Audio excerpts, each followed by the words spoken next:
ನಮಸ್ಕಾರ ಗುರು, welcome back to the episode 4 of stock market learning series. Stock ಮಾರ್ಕೆಟ್ನಲ್ಲಿ ನಿಮ್ಮೆಲ್ಲರೂ ಇಂಟ್ರೆಸ್ಟ್ ಇರುತ್ತೆ, ಯಾಕಂದರೆ ನೀವು ಕೂಡ ಇದರಿಂದ ಸೈಡ್ ಇನ್ಕಮ್ ಜನರೇಟ್ ಮಾಡಬೇಕು ಅಂತ ಅಂದ್ಕೊಂಡಿರ್ತೀರ. ಆದರೆ ನಿಮ್ಗೆ ಗೊತ್ತಾ ಎಷ್ಟು ಥರದ ಇನ್ಕಮ್ ಇವರಲ್ಲಿ ಮಾಡ್ಬೋದು ಅಂತ? ಓಕೆ, ನಾನು ಹೇಳ್ತೀನಿ. 3 ವೇನಲ್ಲಿ ಹಣ ಜನರೇಟ್ ಮಾಡ್ಬೋದು.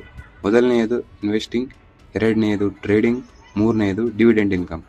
ಮೊದಲನೇ ಇನ್ವೆಸ್ಟಿಂಗ್ ಅಂದರೆ ನೀವು 100 ರೂಪಾಯಿದು 10 ಶೇರ್ ತೊಗೊಂಡಿರ್ತ ಅಂತ ಅಂದ್ಕೊಳ್ಳಿ. 1 ವರ್ಷ ಆದಮೇಲೆ ಅದು 200 ರೂಪಾಯಿ ಆದರೆ ನಿಮಗೆ 1000 ಪ್ರಾಫಿಟ್ ಆಗುತ್ತೆ. ಇದನ್ನು ಇನ್ವೆಸ್ಟಿಂಗ್ ಅಂತೀವಿ. ಎರಡನೇದು ಟ್ರೇಡಿಂಗ್. ಟ್ರೇಡಿಂಗ್ ಅಂದರೆ ಒಂದು ಸ್ಟಾಕ್ನ ಬೆಲೆ ಕಡಿಮೆ ಇದ್ದಾಗ ಅದನ್ನು ಖರೀದಿ ಮಾಡಿ ಜಾಸ್ತಿ ಆದಮೇಲೆ ಅದನ್ನು ಮಾರ್ಬೋದು, ಅಂದರೆ ಶಾರ್ಟ್ ಟರ್ಮ್ನಲ್ಲಿ. ಅಥವಾ ಒಂದು ಸ್ಟಾಕ್ನ ಪ್ರೈಸ್ ಜಾಸ್ತಿ ಆಗ್ತಿದ್ರೆ ಬೈ ಮಾಡ್ಬೋದು, ಅಥವಾ ಕಡಿಮೆ ಆಗ್ತಿದ್ರೆ ಅದನ್ನು ಸೆಲ್ ಮಾಡ್ಬೋದು ಶಾರ್ಟ್ ಟರ್ಮ್ನಲ್ಲಿ.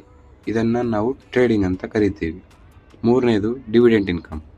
ಡಿವಿಡೆಂಟ್ ಇನ್ಕಮ್ ಅಂದರೆ ಒಂದು ಕಂಪ್ನಿಗೆ ಲಾಭ ಆದಾಗ ಅದು ಡೈರೆಕ್ಟರ್ ಎಲ್ಲ ಮೀಟಿಂಗ್ ಮಾಡಿ ಷೇರುದಾರರಿಗೆ ಅಂದರೆ ಇನ್ವೆಸ್ಟರ್ಗಳಿಗೆ ವರ್ಷಕ್ಕೆ 1 ಬಾರಿ ಅಥವಾ 2 ರಿಂದ 3 ಬಾರಿ ಅದರಲ್ಲಿ ಪಾಲನ್ನು ಕೊಡ್ತಾರೆ. ಯಾವುದರಲ್ಲಿ? ಪ್ರಾಫಿಟ್ನಲ್ಲಿ. ಇದನ್ನು ಡಿವಿಡೆಂಟ್ ಇನ್ಕಮ್ ಅಂತ ಕರಿತೀವಿ. ಮುಂದಿನ ವಿಡಿಯೋದಲ್ಲಿ ಸಿಗ್ತೀನಿ. ಓಕೆ, ಬಾಯ್.